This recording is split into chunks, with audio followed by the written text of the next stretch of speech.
O Serviço Nacional de Aprendizagem Rural, Senar, em Rondônia, é uma instituição responsável por formar e promover o campo.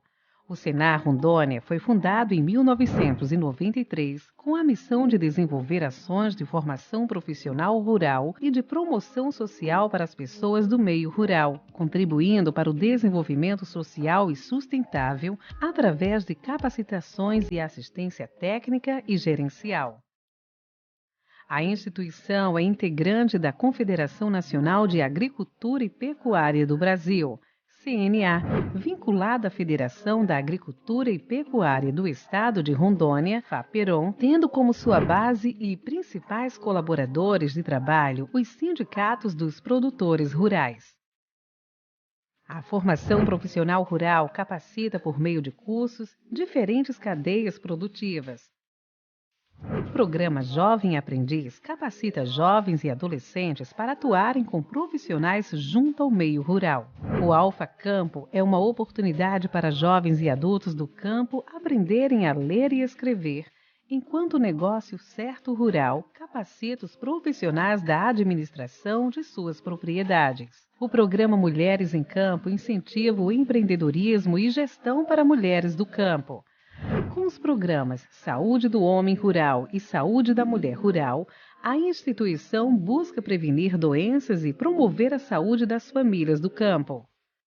O Senar oferece cursos técnicos em agronegócio e zootecnia que têm a duração de 2 anos, formando profissionais para o mercado de trabalho, seja na área urbana ou rural. A assistência técnica e gerencial, ATEG, tem o objetivo de atender os produtores rurais, oferecendo um modelo de gestão e operação que engloba todos os processos da atividade produtiva na propriedade. Durante 2 anos, serão acompanhados por técnico de campo do Senar para aprimorar as suas técnicas, seu gerenciamento e tornar a sua produção mais eficiente, com qualidade em produção e, consequentemente, aumentar a sua lucratividade, trazendo melhores resultados que vão do campo para a sua mesa. Muitos produtores assistidos pela ATEG têm se destacado em concursos nacionais e no exterior. Senar Rondônia, há 30 anos transformando a vida das famílias do campo.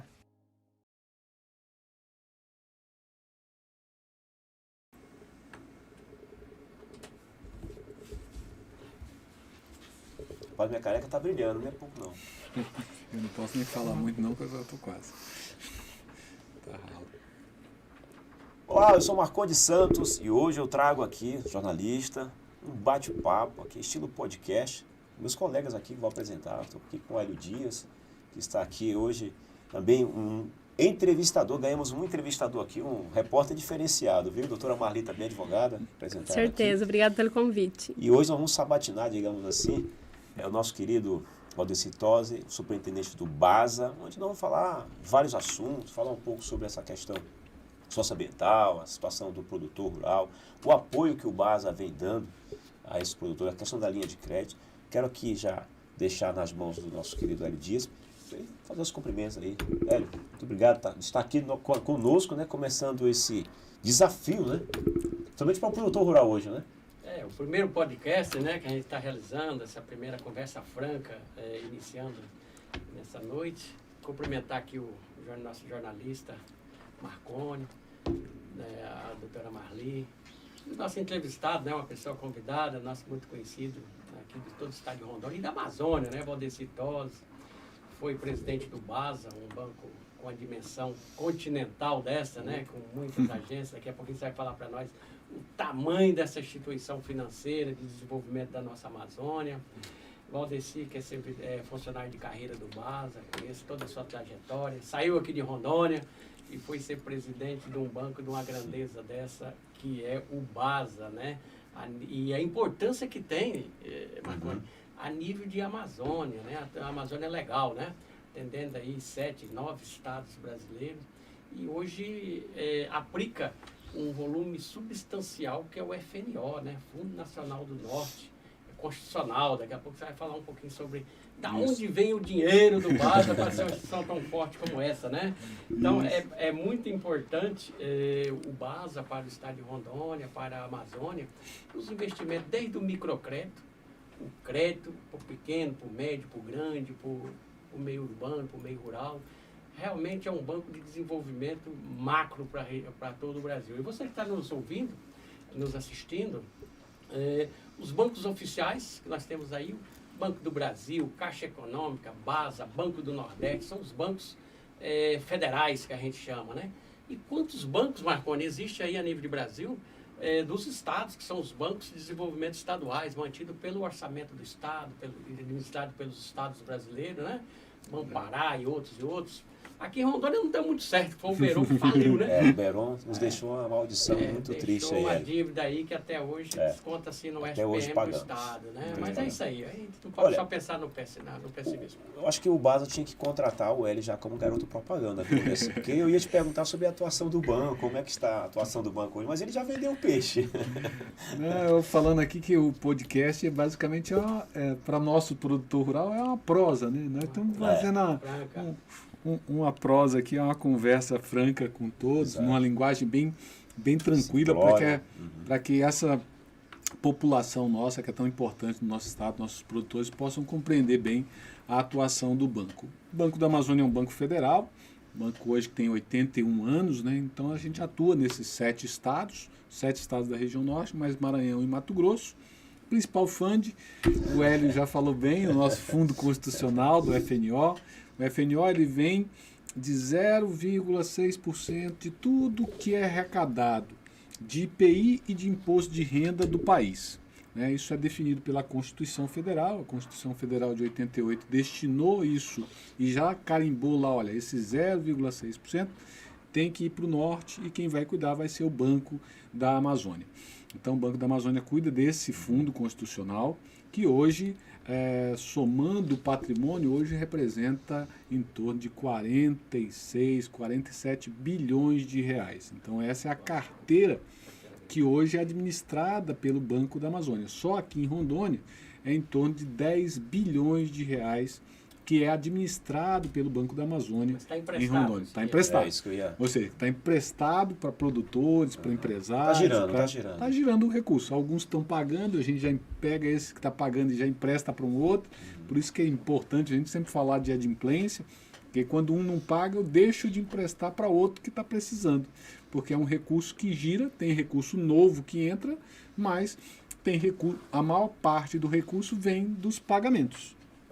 Dos reembolsos. É verdade que o BASA já foi chamado no passado o Banco da Borracha? Eles vai falar sobre essa questão da borracha. A história da borracha é muito séria com o banco, né? Porque a história da borracha na região amazônica ela é super importante. Eu gosto de história e tal. Então, no primeiro ciclo, no segundo ciclo, Porto Velho, Guajará-Mirim, veio tanto no primeiro quanto no segundo ciclo da borracha. O Banco da Amazônia ele veio a ser criado como Banco de Crédito da Borracha, BCB, o Banco de Crédito da Borracha, em 1942, justamente para fazer a compra da borracha nessa região, para apoiar os aliados durante a Segunda Guerra Mundial. O Japão foi lá, invadiu a Malásia, invadiu a Indonésia, e aí ocuparam aqueles seringais onde tinha seringa, na Amazônia. Né? Então vamos lá para a Amazônia. Como é que nós vamos explorar isso aqui? Governo brasileiro, você vai entrar na Segunda Guerra? Vamos entrar com quem? Com os pracinhas que foram para a Itália e com os famosos aqui na nossa região, soldados da borracha que foram convocados pelo governo para vir, em vez de ir para a guerra, vieram para outra guerra, que era extrair o látex para os aliados. Né? Então foi esse o movimento, e nesse movimento apareceu o Banco da Amazônia. Tanto que o Banco da Amazônia tinha 40% das ações do governo americano, quando foi criado o BASA. Então, quando foi criado o BASA, 40% do BASA era do governo americano. Então, para uma curiosidade aí que normalmente as pessoas me perguntam sempre. Aí depois, em 1950, transformou de crédito, Banco de Crédito da Amazônia, e depois, em 1962, em Banco da Amazônia, que está até hoje. Aí, 7, 9 estados fazendo esse A guerra hoje é outra, né? Pode ser.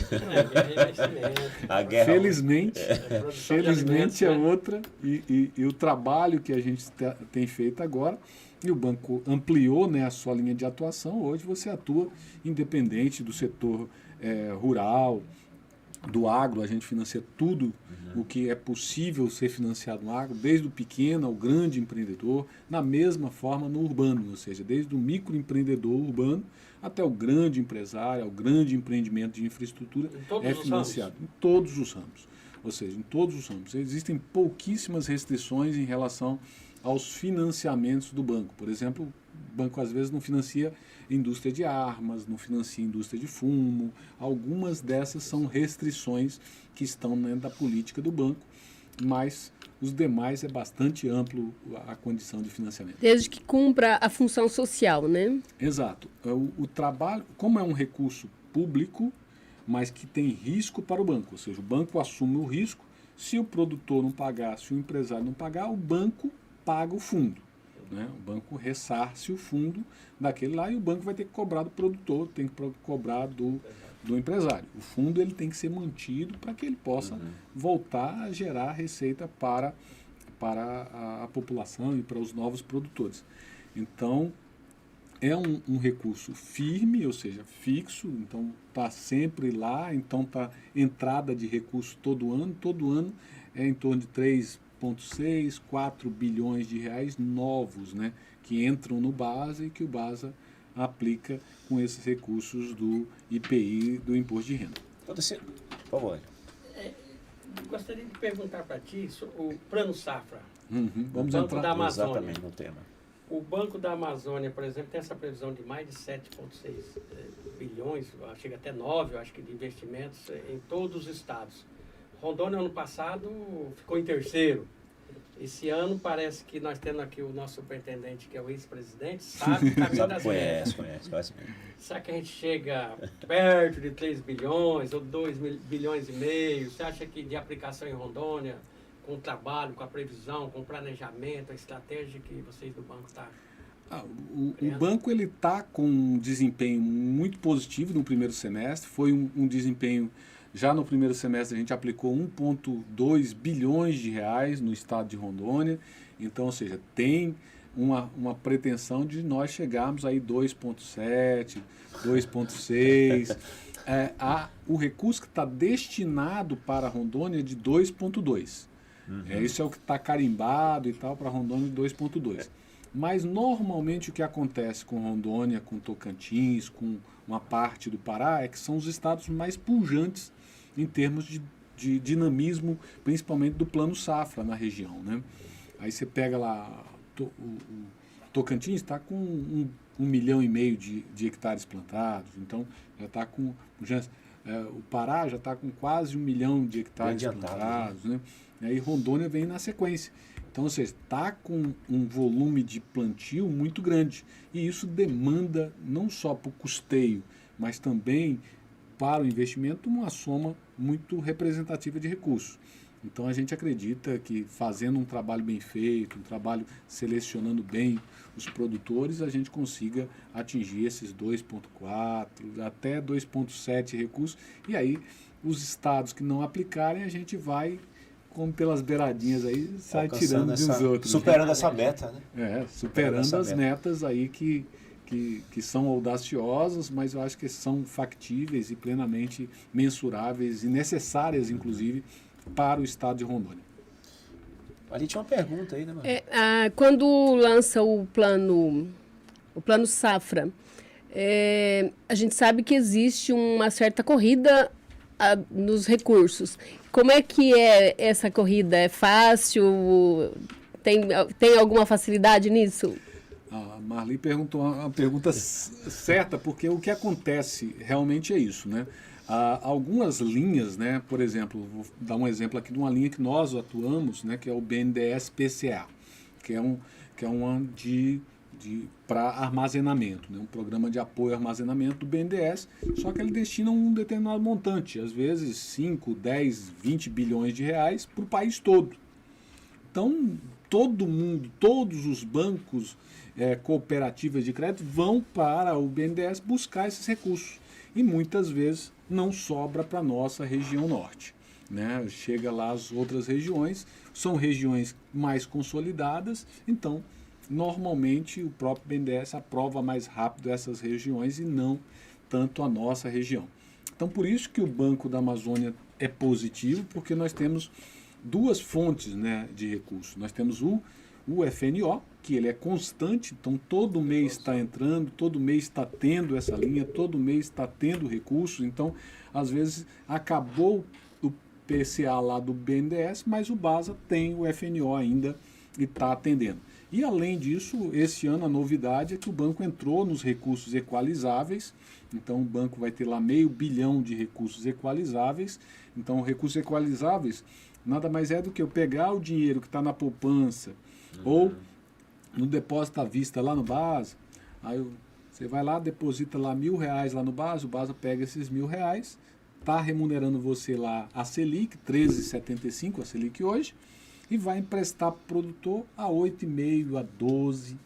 Mas aí o BASA vai estar perdendo? Não. Isso é o recurso que está previsto no orçamento da União para compensar. Né? Então a União vem e fala para o BASA, olha, está aqui a diferença dos juros. Eu estou te pagando essa diferença porque eu estou apoiando o produtor rural. Então essa é a parte que o BASA não tinha e que esse ano passou a ter. Então nós estamos vendendo já para os nossos clientes, olha, tem FNO, mas se acabar o FNO tem essa outra fonte aqui, que é um pouco mais cara, mas ainda é muito boa. Então a gente tem feito essas...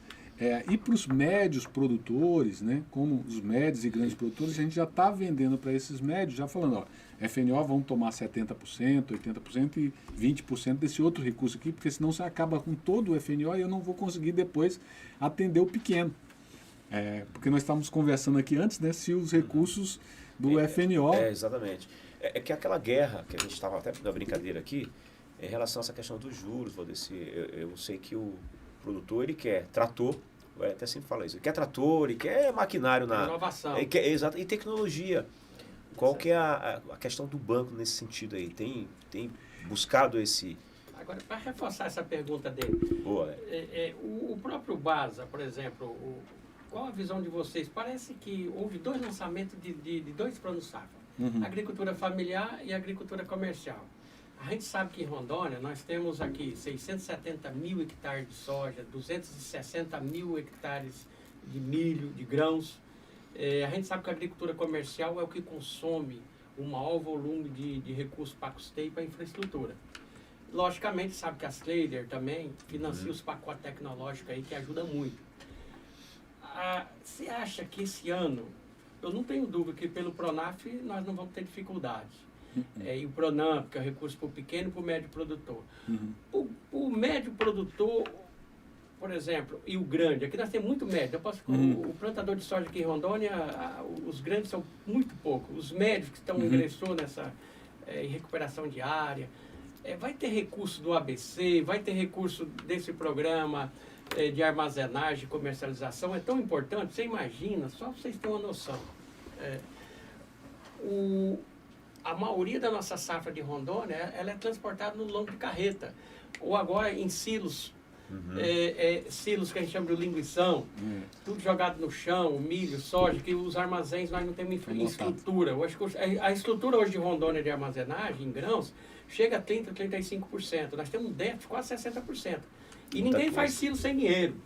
Você acha que o BASA, por exemplo, ou os outros bancos oficiais, esse recurso que foi destinado aí, para o pequeno, para a agricultura familiar e para a agricultura comercial, vai ser suficiente para atender esses dois extremos?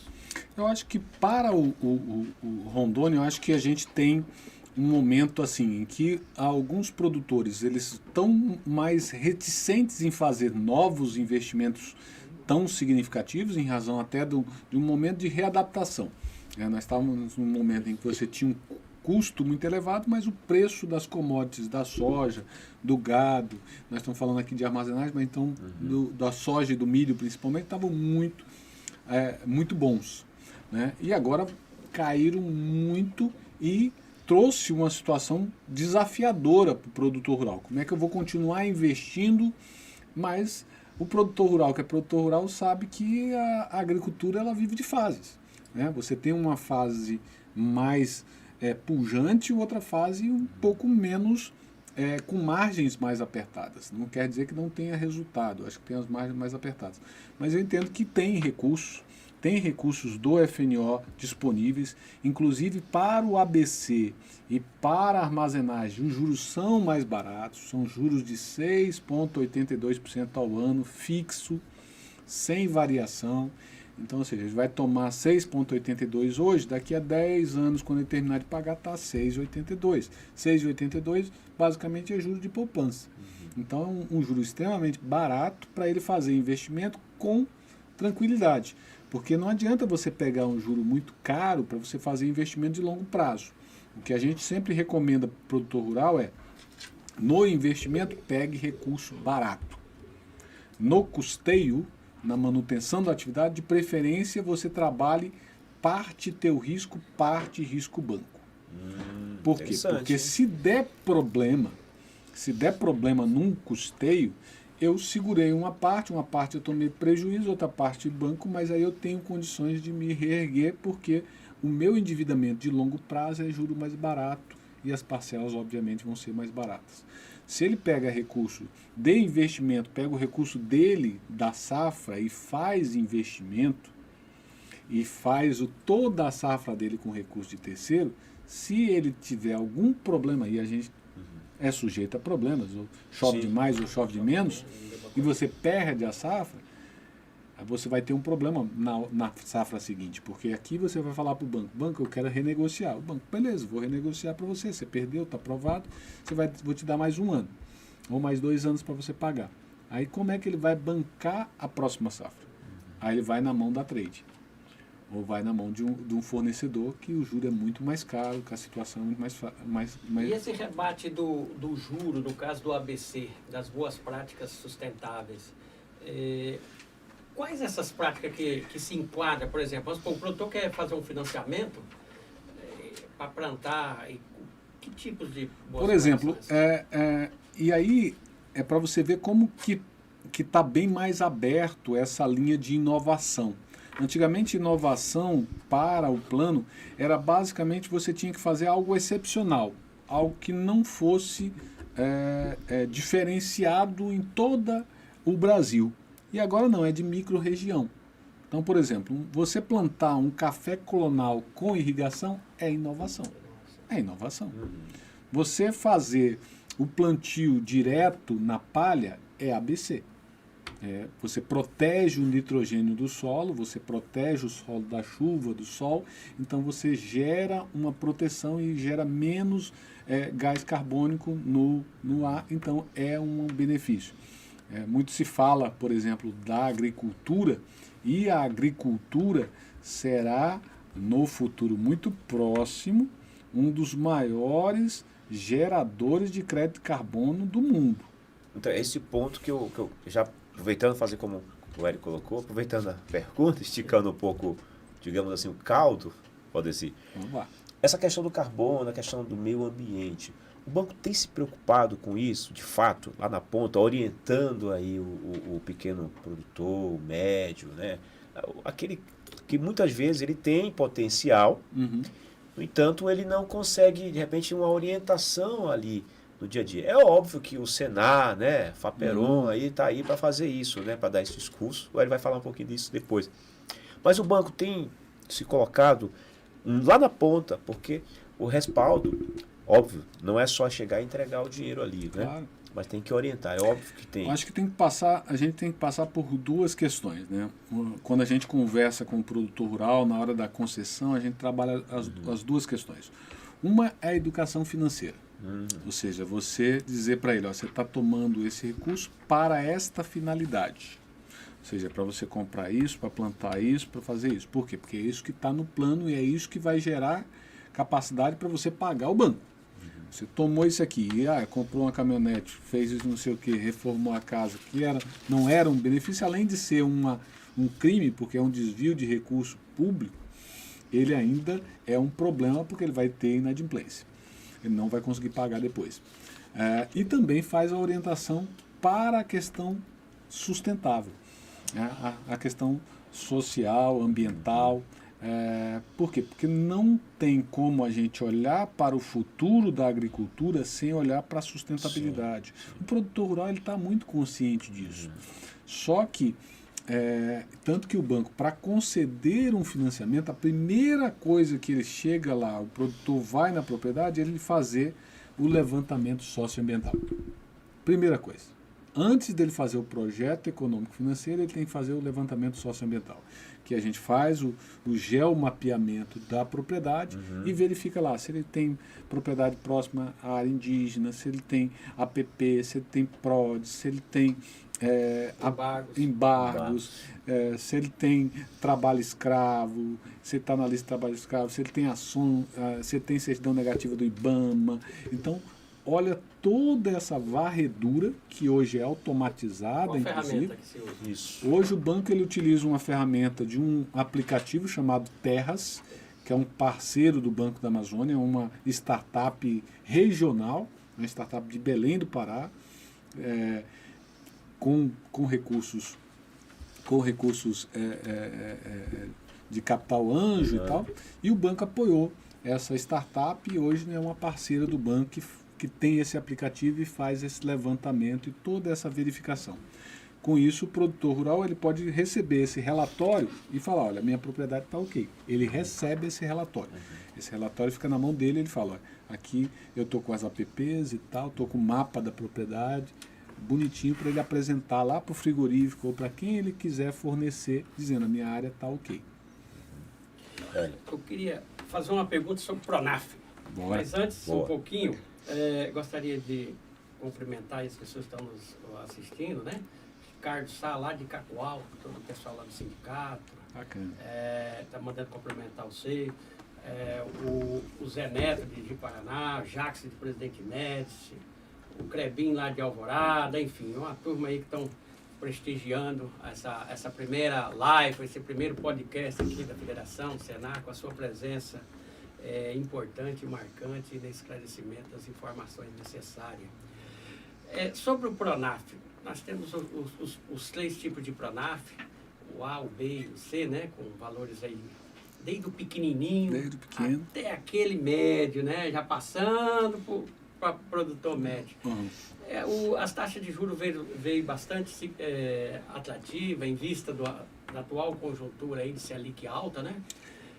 Você acha que esses recursos, esse formato, vai ajudar o produtor que tem problema muitas vezes de documentação, muitas vezes a pergunta, se com a cadeia nominal hoje um pequeno produtor pronafiano, ele consegue, tendo a sua CAF, o seu DAP, né, a CAF, ele consegue fazer um financiamento bacana? Vamos separar os Pronafs aí, né? Primeiro com esse Pronaf menorzinho, que chama-se do Pronaf B, que é o microcrédito, o Pronaf microcrédito, que antes ele tomava 3.500, agora aumentou para 4.000, e só que a grande vantagem é que ele tem 40% de rebate, aumentou o rebate. Então, se ele toma 4.000, ele só paga 2.600. Interessante. Né? E juros de 0,5% ao ano. Então, juro quase nenhum. E ele pega 4.000 e paga 2.600. É um grande negócio. Por isso que a gente tem estimulado esse microprodutor, porque esse micro ele não precisa nem ter o documento da propriedade. Ele só precisa ter o cadastro de agricultor familiar, o CAF novo, porque às vezes ele é meieiro de um produtor, às vezes ele é um sitiante, às vezes ele só tem um bar na zona rural. Pode ser financiado nesse Pronaf B? Pode. Às vezes ele só vende doce lá numa banquinha, lá na zona rural. Pode ser financiado? Compra um freezer, compra. Então, ou seja, é o benefício para a zona rural, esse Pronaf B. Então a gente tem estimulado bastante porque ele ajuda muito a pessoa a dar um salto. Porque você pega um valor e já tem um valor mais baixo para pagar do que você pegou. Aí depois vem o outro mais tomado, que é o Pronaf mais alimentos. Esse que vai aí de 4.000 até 300, 400 mil reais. Então este daí já pega uma quantidade de produtores muito grande. E os juros variam lá de 2% até 6%. A maioria, que é aqui na região, eles tomam muito para café, cacau, piscicultura ou gado de corte e gado de leite. Então vão ficar na faixa dos juros aí entre 4% e 6% ao ano. Como eu disse, o juros de poupança é 6% mais TR. Então a taxa de juros do Pronaf é mais baixa do que a taxa de poupança. Então vale a pena o produtor se organizar, vale a pena ele buscar a regularização, brigar pela sua regularização fundiária. O banco hoje ele faz através de declaração de posse ou emitida pelo INCRA, ou ainda anterior, que era do Terra Legal, que esteja vigente, a gente pode utilizar. Ou seja, quando ele deu entrada no protocolo do INCRA, mais a declaração de vizinhança, a gente também utiliza isso como documento. Então, ou seja, a gente vai utilizando os instrumentos que tem para tentar driblar essas dificuldades que não é provocada pelo banco, mas é provocado por todo esse sistema de ocupação de terras que aconteceu, né? De ocupação e não regularização que aconteceu ao longo da história de Rondônia e de todos os estados da região norte. Então hoje você tem algumas opções. Temos alguns problemas? Temos. Por exemplo, áreas de assentamento. É um dos maiores problemas que nós temos aqui. Que o INCRA assentou um grupamento de pessoas. Esse grupamento de pessoas já há 10 anos atrás desocuparam essas áreas, venderam lá. Só que a venda de área de assentamento é irregular. Não poderia ter medido, mas isso é algo... Na prática isso acontece todo Isso acontece o tempo todo. O que o governo devia fazer era restricionar esta pessoa. E não a pessoa, o produtor rural que adquiriu, que está lá trabalhando, que está produzindo e devia buscar regularizar essas, né? A gente tem conversado com o INCRA, o banco está fazendo um trabalho junto ao MDA para verificar se o banco não pode contribuir com isso. Porque o banco conhece os assentamentos, a Emater, aqui a gente também conversou com a Emater, conhece os assentamentos, por que não já emancipar os assentamentos? Porque eu não vou poder financiar esse produtor que está ocupando essa área. Isso é um dificultador, porque ele é considerado um poceiro não regular, porque embaixo, nessa área que ele está ocupando, tinha um assentamento que não foi emancipado ainda. As dificuldades que o produtor, trazer um pouquinho aqui até para o Valdeci ver como é que o banco tem se portado nesse sentido. A dificuldade que o produtor, você tem sentido isso na pele ali, por meio da sua presidência, esse trabalho todo, nessa questão principalmente da regularização fundiária que o Valdeci colocou, que o banco vem, de certa forma, acompanhando, até porque se não tiver regularizado, Valdeci, a coisa não anda, né? O que você tem... Na verdade, esse marco temporal aí de 2008, ele discrimina milhares de produtores em Rondônia. Nós temos praticamente em Rondônia, região norte, se você for ver Cujubim, Machadinho, Porto Velho, toda essa região norte, Buritis, quanto de produtor, nós já temos dificuldade de falta, muitos são áreas de posse, aquilo que a gente conversava anteriormente, mansa e pacífica. O Cabedono está há muitos anos, já criou uma família lá, já comeu 1 quilo de sal, ou um saco de sal lá, saco de 60 quilos, naquela propriedade, e ainda muitas vezes não é reconhecido como dono, como proprietário, porque o INCRA está atrasado no tempo, a regulação não andou. Então, esse é o maior problema. Ainda vem a questão da regularidade ambiental, que a partir de 2008, até agora 2022, essa região norte, ela continuou trabalhando, abrindo. Então, isso ocasionou um desmatamento natural. Diferente de Ariquemes para baixo, que isso aconteceu há décadas passadas, há 15, 20 anos atrás. Então, nós temos esse problema aqui de regulação fundiária e regulação ambiental. E se não houver uma alteração nesse marco temporal, mesmo que as pequenas propriedades, onde tem um zoneamento 50%, né? Sim. O banco aceita. Mas mesmo assim, nós temos essa maior dificuldade. Essa questão, não é isso que o banco mais enfrenta? Hoje a gente tem um problema na questão da regularização fundiária, né? Que é principalmente onde tem assentamentos ou onde não tem documentação nenhuma, né? Não tem declaração de posse, não tem nada que a gente possa utilizar para a gente conceder. Até porque quando você tem regularização fundiária, o banco tem mais certeza do crédito. Ou seja, você tem a propriedade. Então eu posso pegar a propriedade como garantia, ou parte da propriedade, ou mesmo se eu não pegar a propriedade como garantia, eu sei que ele tem um documento, ele não vai desocupar essa área de forma rápida, simples, né? Ele vai ter que transferir essa propriedade. Então dá para a gente financiar um valor maior. Agora, essa questão do PRODES, que nós chamamos PRODES aqui, que é muito conhecido, que é o desmatamento pós-2008, é justamente um marco temporal do Código Florestal. O Código Florestal brasileiro, ele é um código florestal dos mais rígidos do mundo. É verdade. Mais rígido do mundo. Não sou contra o Código Florestal, não é isso. Só estou dizendo comparando ele a outros códigos florestais e tal no mundo todo. Por quê? Porque ele precisa de... A reserva florestal é por propriedade. Isso é algo bem diferente do restante do mundo.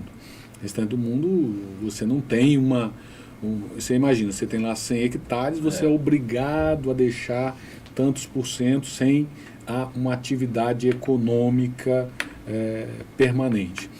Né? Então, isso é um dificultador até para a ocupação espacial na Amazônia.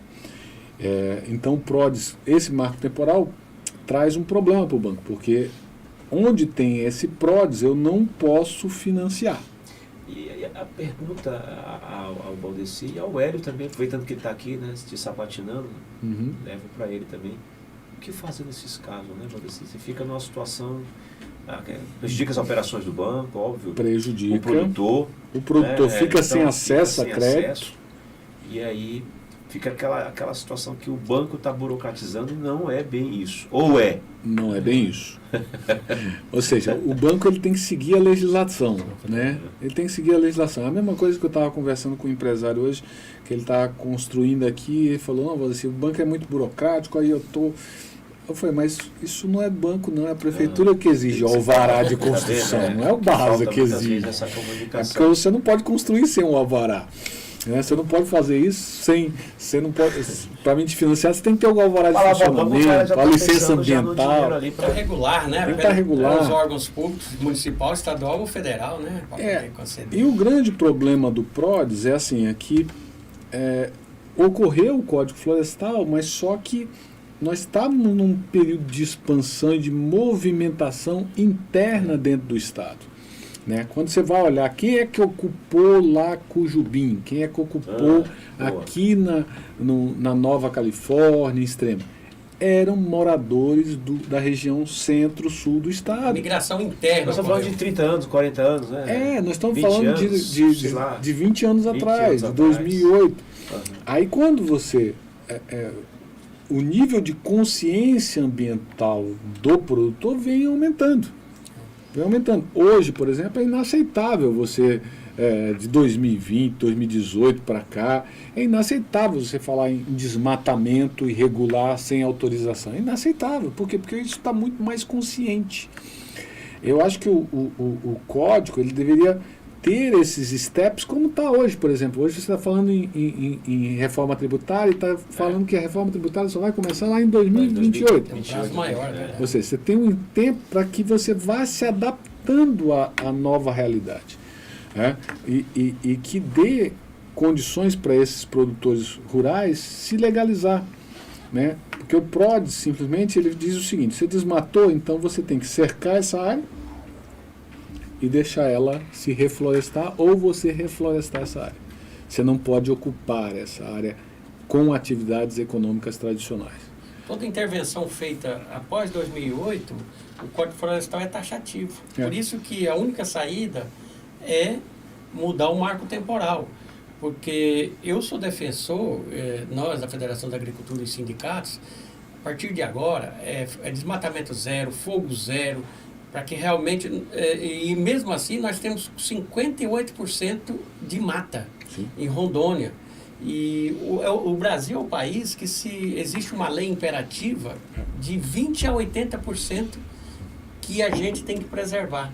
Então, isso não existe no mundo, em parte nenhuma no mundo, só no Brasil. Então, a única saída é mudar o marco temporal. Enquanto isso não vem, cumpra-se a lei.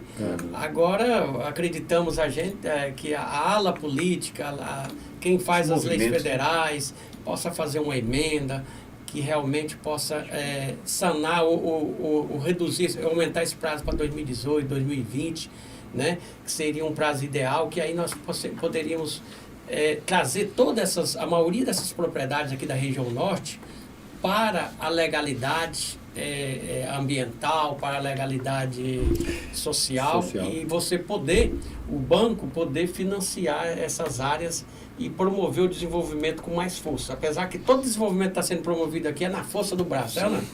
Até porque o produtor ele quer esse dinheiro lá na ponta, né, Valdeci? Precisa de Aproveitando dinheiro, aqui a boa orientação do Hélio, já que nós temos um advogado aqui na mesa, essa questão da legalidade, né, doutora Maria? Então, o que a gente vê é que existe uma possibilidade de regularizar isso, é a compensação ambiental. Se a pessoa tem lá 1.000 hectares, ela desmatou demais, ela adquire uma outra área e a verba nessa matrícula. Então, essa é uma saída. Falta efetivar. Essa é uma saída, é uma possibilidade. Muitos produtores, principalmente médios e grandes, utilizam essa saída. A grande diferença nessa questão, nessa saída, está nos micro e pequenos. Por quê? Porque o mini pequeno, como ele tem uma pequena propriedade, ele não consegue fazer a compensação. E o outro problema da compensação é que ela tem que ser na mesma microbarrão, microbacia.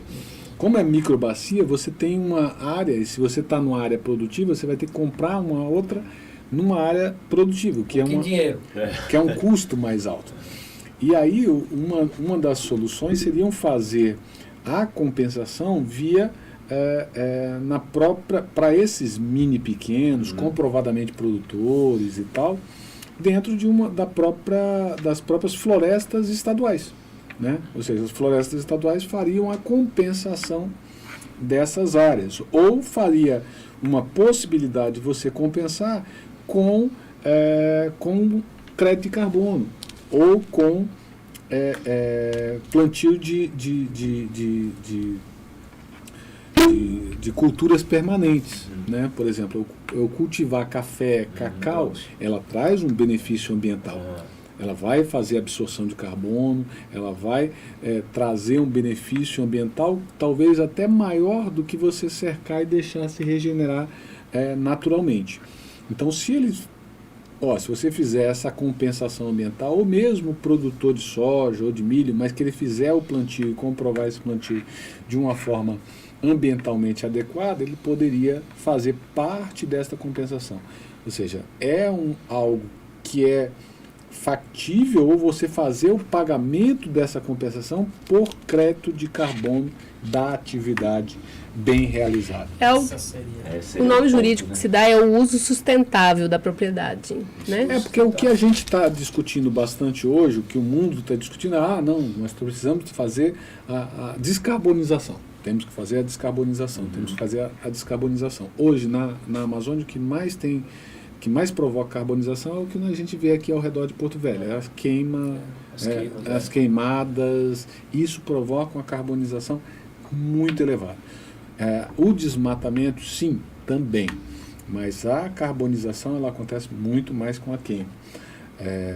O que a gente precisa realmente é estancar. Isso. Eu acho que essa é a questão. Desmatamento zero. É desmatamento zero. Isso tem que deixar claro para o produtor rural. Não desmate, não avance, não abra outras áreas, salvo com autorização. Permitido de lei. Permitido por lei. Valdeci, nós temos aí dia 25, né, Dia Internacional da Agricultura Familiar, dia 28, presidente. Dia do Agricultor. O que o banco... Fala um pouquinho de produtos. O que o banco tem oferecido, né, para esses...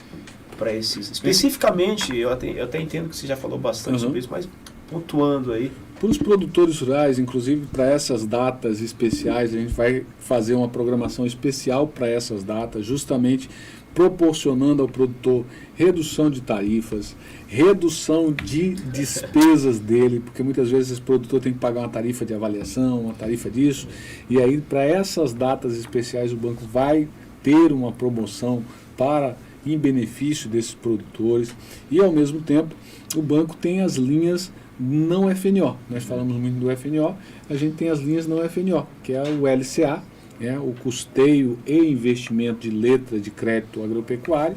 Hoje o banco capta, né? Você tem, quem tem dinheiro para aplicar, inclusive o banco paga bem legal.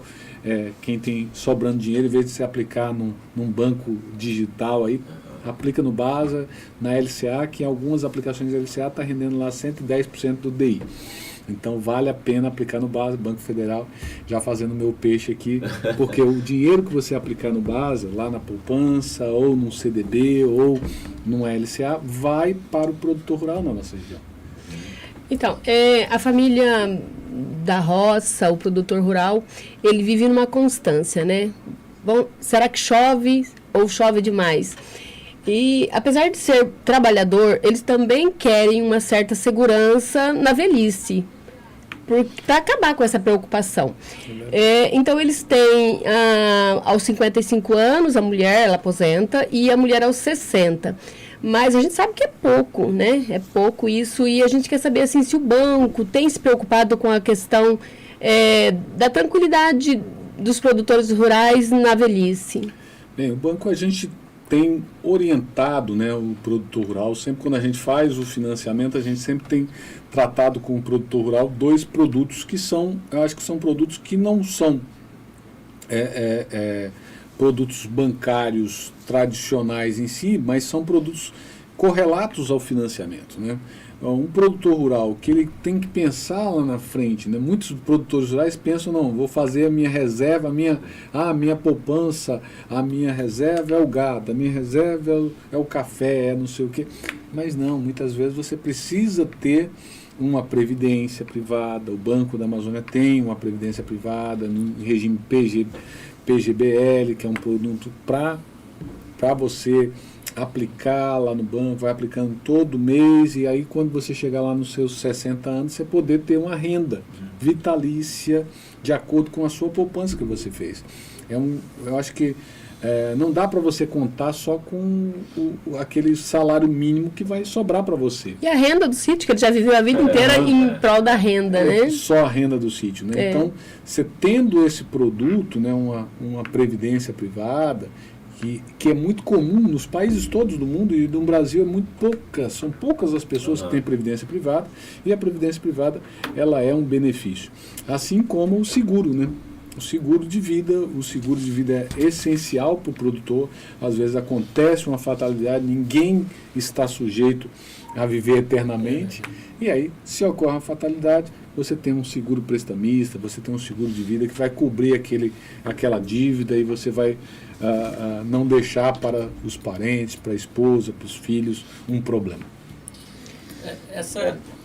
Marconi, a pessoa que nos assiste colocou assim uma pergunta para o Valdeci, uma que concorda plenamente com o nosso entendimento, que realmente 240 hectares deveria recuperar as nascentes, recuperar as áreas de APP e incorporar na sua propriedade mais esse passivo, né? E que isso aí poderia ser o trabalho de recuperação, quem desmatou acima dos 80%, e ser considerado pelo banco, pelos agentes financeiros. Porque ninguém vai mudar a realidade que nós temos hoje na prática. Isso é na verdade. teoria é muito fácil, né? E o outro ponto, a outra pergunta aqui é sobre os investimentos do programa do PCA, programa aí de silos. O banco financia 100%, 70%, 80%, e o prazo, ele pergunta porque muitas vezes é um investimento que chama... A gente faz um investimento fundo perdido, considera-se assim, mas na verdade auxilia no processo produtivo da propriedade, porque você pode segurar mais tempo e vender melhor. Mas ele pergunta, mesmo assim sendo uma infraestrutura que muitas vezes auxiliar o processo produtivo, realmente não financia 100% ou financia 100% de silos, etc. e outros?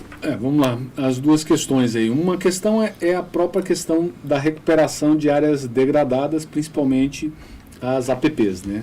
Nascente, áreas de morro e tal. Isso, primeiramente, ela é uma obrigatoriedade legal, mas o banco, ele financia, inclusive. Ele financia o produtor rural que está irregular né? Olha, eu preciso recuperar aqui, cercar e reflorestar, você pode financiar inclusive com esse juro mais barato. Né? Então o produtor rural fala, eu não consigo regularizar porque eu não tenho dinheiro para me fazer a recuperação dessa nascente e tal.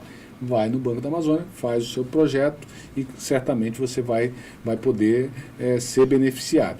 Em relação ao PCA, em relação ao programa de silos, né, o banco ele financia de acordo com o porte do produtor. O mini pequeno, o banco pode financiar até 90%, 95%. O médio e o grande vai diminuindo até chegar no máximo aí a 70%. Então o banco financia 70% lá do médio e do grande, mais os outros, o banco financia lá 80%, 85%, 90%, até 100% para o pequeno. E as inadimplência, para fechar aí o raciocínio, o banco tem recebido, o pequeno produtor, o médio, ele é bom pagador. Dificilmente, principalmente onde ele está em regiões produtoras, né? A gente sabe que em algumas regiões do estado esse índice pode aumentar. Mas, no geral, não tem muita dificuldade, né? A Rondônia é um caso atípico, tá? Na região norte. A região norte, em geral, ela tem 30% a 40% de inadimplência a mais do que a média brasileira. Justamente por causa da questão de infraestrutura, a logística é mais complicado, você tem um dificultador maior, né? O pessoal fala muito da competitividade dos produtos da Amazônia, né? Que o produto da Amazônia tem que ter um preço maior. Tem que ter um preço maior, mas se não conseguir colocar no mercado, não tiver estrada, não tiver telefonia, não tiver energia, não adianta. Então, hoje a inadimplência de Rondônia é uma das mais baixas do banco, é a mais baixa do banco. Hoje a inadimplência do Banco da Amazônia aqui na região, em Rondônia é menos de 1,5%. Então é uma inadimplência considerada baixa. Então baixou, tem um dado aqui de 1,97 para 5,2. Então abaixou. Então nós progredimos. Progredimos essa inadimplência. Agora, a inadimplência dentro do estado, para a agricultura familiar, por exemplo, ela é bem distinta. Por exemplo, região de Porto Velho, Candeias e Itapuã, a inadimplência da agricultura familiar é bem alta. Tem inadimplência de 7, 8, 10% em alguns municípios. Tanto que alguns municípios eles não estão podendo operar com o banco, que é o município de Porto Velho, Candeias e Itapuã. Vamos fazer um trabalho forte aí com os sindicatos, com a Emater, para a gente tentar recuperar esses 3 municípios. E no restante do estado é inadimplência de 2%. Então, ou seja, é uma distinção muito específica.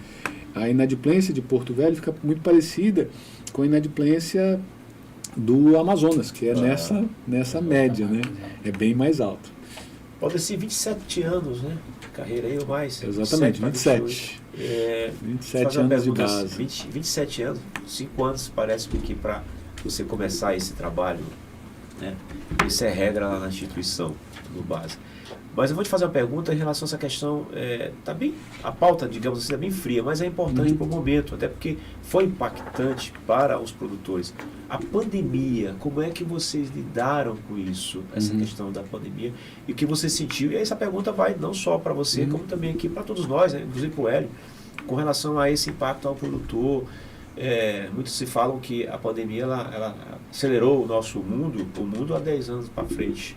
O que o banco... Como é que conduziu tudo isso? Eu acho que assim,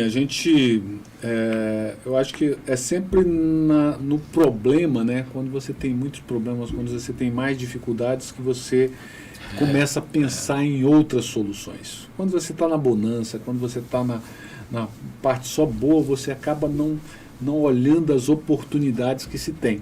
O Banco da Amazônia, por exemplo, quando a gente operou, a parte de análise do banco mesmo ficou tudo em casa. Mas particularmente o Valdeci foi um desafio aí. Não, para nós foi um desafio, porque nós precisamos encontrar soluções e soluções muito rápidas, porque todo mundo...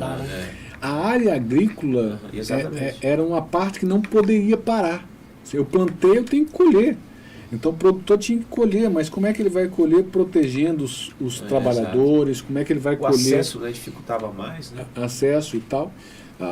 Então, durante a pandemia, o que aconteceu foi o inverso para o produtor rural, né? Para a área rural em si, não foi ruim O isolamento ajudou. Pandemia. Ajudou, porque houve um aumento do consumo. Exatamente. As pessoas estavam em casa, comeram mais, consumiram mais, reformaram mais as suas casas, não tem uma TV, vou comprar outra mesa, vou comprar uma outra cadeira, vou colocar o ar-condicionado, está calor, estou trabalhando em casa. Então isso aumentou o consumo. O grande problema da pandemia, olhando pelo aspecto único e exclusivamente econômico, tá, gente? Não olhando nos aspectos de vida e tal, que é completamente à parte, né? O pós-pandemia. Porque o pós-pandemia criou uma ressaca. E hoje nós estamos vivenciando uma situação um pouco mais distinta do mercado. Está se normalizando as coisas. Está normalizando os custos, né? Por exemplo, o custo de um container chegou a $20 mil de container Manaus, China. Antes da pandemia era $5 mil. Hoje está em torno de 7, 8.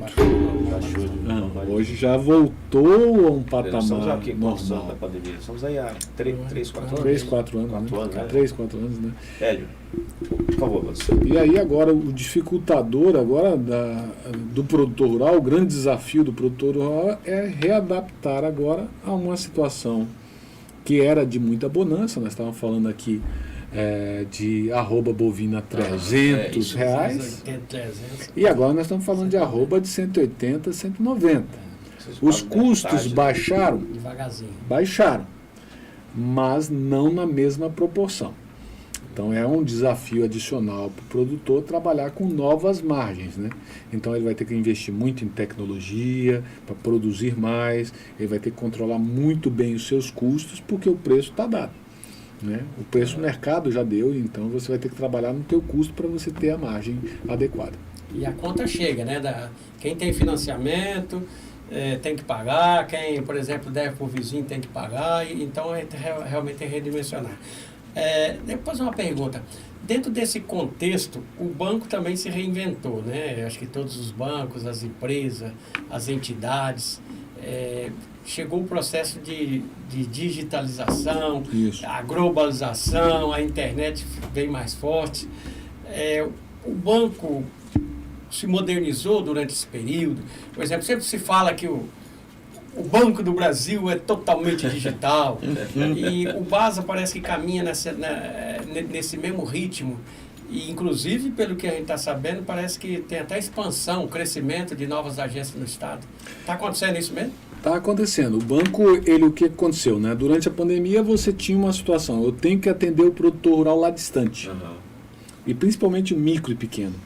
Né? Como é que eu faço para atendê-lo? Vou ter que fazer, dentro do smartphone, dentro do celular, uma forma dele acessar, fazer conta, fazer cadastro e acessar o crédito. E aí a gente conseguiu rodar isso. É o que nós chamamos de BASA Digital. Né? É um aplicativo que a assistência técnica, Emater, os técnicos agrícolas, as assistências técnicas têm acesso, e ela com o smartphone vai na propriedade, faz o cadastro, tira a foto da propriedade, tira o ponto de GPS da propriedade. Quando chega na cidade, onde tem o Wi-Fi e tal, manda as informações para o banco, e o banco consegue aprovar esse crédito com uma celeridade muito mais alta. O grande desafio nosso agora é expandir isso, porque nós estávamos fazendo isso só para o custeio pequeno e para o Pronafzinho microcrédito. Agora nós temos que fazer para o mais alimentos, que é bem mais amplo. Até 400 mil. Então, esse é o grande desafio deste ano. Nós temos até o final do ano para entregar essa solução e poder permitir que o produtor, um crédito hoje que nós demoramos 15, 20 dias para analisar, seja analisado em 24 horas, em 48 horas. Que bom, a grande notícia, né, para os produtores do estado. E as agências, a gente abriu uma agência em Machadinho do Oeste, é um novo modelo de agência, nós chamamos de BASA Negócios, que é um modelo que atende, faz conta, cadastro, dá crédito, empréstimo, vende previdência, seguro, só não tem o caixa.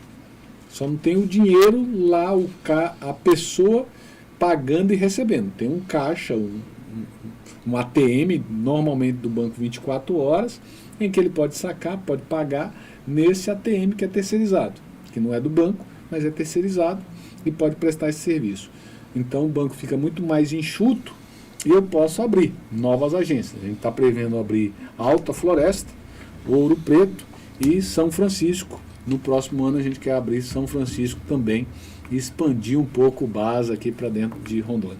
Da borracha, após a pandemia, Hélio, hoje, o sucesso enfrentando aí essa questão da regularização E é incrível fundiária. como os agricultores se adaptaram bem ao mundo digital, né? É incrível. Hoje, tenho certeza que muita gente Assim, eu acho que o mundo digital ele veio para ficar, só que o ser humano ainda sente essa necessidade do atendimento. Principalmente o homem do campo. Né? Principalmente o homem do campo. Ele confia na pessoa. Ele tem que ter a pessoa. Por isso que o Banco da Amazônia ele tem um atendimento que é o digital, mas ele tem a assistência técnica, ele tem um parceiro Emater, ele tem um parceiro Faperon, ele tem um parceiro Senar, que vai lá e ajuda esse produtor rural, traduz um pouco essa linguagem digital para ele e traz isso para o banco. Então, esses nossos parceiros de assistência técnica são decisivos para aproximar esse digital do produtor rural. Vai chegar um tempo, talvez lá na frente, desse produtor se autoatender. Os médios e grandes vão se autoatender.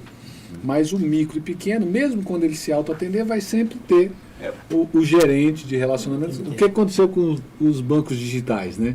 Os bancos digitais, naturalmente digitais, eles começaram digital, mas aí depois falaram, peraí, o pessoal não está comprando produto nenhum, não está aplicando, vamos botar alguém aqui, mesmo que virtualmente, ligando para ele no Zap e tal, você não conhece o cara, não sabe nem de onde que ele está falando, mas ele está entrando em contato contigo. A velha telemarketing voltou, né? Voltou. Outro dia eu fui no banco, Marcondes, tinha muitos agricultores lá, todo mundo no aplicativo, ali tá ganhando de mim, esse povo aí.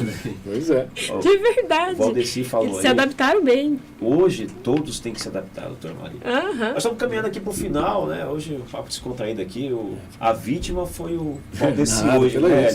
Que isso, vítima não. Prazer enorme nosso aqui. Aproveitando aqui, mandando um abraço para a galera aí, todo mundo aí, o pessoal do Faperon, do Senar. Eu vou pedir desculpa aqui, gente, eu estou sem óculos, olha, essa idade vai chegando, é difícil, mas eu vou ler aqui. Nosso querido Felipe Magdiel, em Verte Rondônia, Arilson Castanheiras. Castanheiras, é de Castanheiras? É, da minha terra. Olha aí, a turma tá ligada aqui no Hélio. Aline Melo, Juraci Custódio, Rodrigo Silva, Hélio de Lima Rabelo. Um abraço aí para toda a turma Faperon e Senar. Oteci, você hoje, as honras, fica à vontade aí. Nada, eu acho que é só agradecer mesmo a parceria Faperon, Senar, inclusive essa parceria vai render mais frutos aí. Olha aí. Tem algumas surpresas. Gostou aí, já tem algumas surpresas aí de parceria que vão se prosperar, né? Ou seja, o apoio do Senar junto aos produtores rurais tem que se produzir também mais frutos e com o BASA junto vai produzir certamente. E agradecer realmente à federação, aos sindicatos dos produtores, colocar o BASA e a agência do BASA é a casa do produtor rural aqui na região. Acho que eu sou e morei muitos anos em Rondônia, sou um migrante como tantos outros aqui que migraram na década de 80 e assim, o BASA transformou a realidade de muitos municípios, muitas famílias, então para nós é um grande prazer trabalhar no Banco da Amazônia e atender os produtores rurais, saber da importância dessa população, desse contingente que gera riqueza, gera segurança alimentar para cada um de nós. Quando a gente chega em casa, no supermercado, onde tem alimentação, sabe que tem lá uma mão de um calejada. A gente quer que fique menos calejada, né? Porque tenha mais inovação, mais máquina, mais tecnologia. E a gente tem visto isso. Um fator positivo é que tem visto o jovem retornando para o campo. Esse é um fator de preocupação e o jovem agora está retornando para o campo, porque o campo, se bem trabalhado com tecnologia, vai dar para ele muito mais renda do que ele trabalhar para uma empresa de empregada aqui, trabalhar um salário mínimo e trabalhar duro aqui no campo. E no campo, trabalhando com inovação, com tecnologia, ele ganha muito mais e tem mais retorno. Muito bem, trabalhei. Só agradecer, né? Porque eu fiquei aqui encantada, porque vocês fizeram muitas perguntas e eu tive vontade de falar várias coisas, mas eu não poderia interromper porque o raciocínio estava tão bom. Então eu quero parabenizar o senhor pela sabatina aqui, né? Foi muito boa. Prazer foi todo nosso. E agradecer você, Marcondes, agradecer o nosso Hélio Dias. A gente tá chegando no empolgado hoje com o Baza, né? Vai bater a conta já aí, ali com certeza, o trabalho dele ali, ele está preocupado muito com o desenvolvimento do Estado, né? Com certeza. Inclusive, doutora, eu sou um beneficiário do Baza, há muitos anos.